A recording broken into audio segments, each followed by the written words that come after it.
এই দেখেন গাইস, এখানে লাকড়ির চুলা, ঢাকার মধ্যে লাকড়ির চুলা রান্না করা হইতেছে। বিষয়টা আমি আসলে অবাক।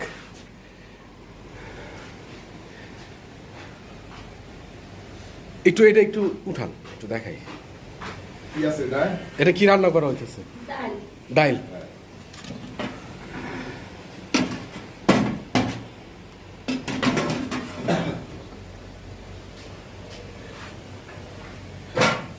দেখছেন মাশাআল্লাহ, লাকড়ি চুলার রান্না, স্বাদই অন্যরকম, সেই স্বাদ লাকড়ি চুলার রান্নার।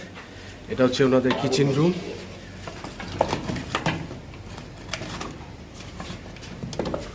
ভাই চুলাটা তো অনেক সুন্দর, ভাই অনেক সুন্দর। আমি আর প্রথম দেখলাম এরকম চুলা। আমাদের মুরগি রান্না করতেছেন। না, বাবুর্চি আছে আমার নিচে। আচ্ছা, বাবুর্চি আছে না? খালা হলো কোটাকাটি করে। আচ্ছা আচ্ছা আচ্ছা।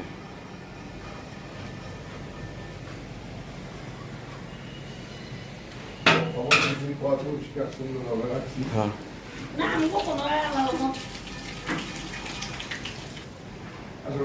হ্যাঁ, চলো বাবা।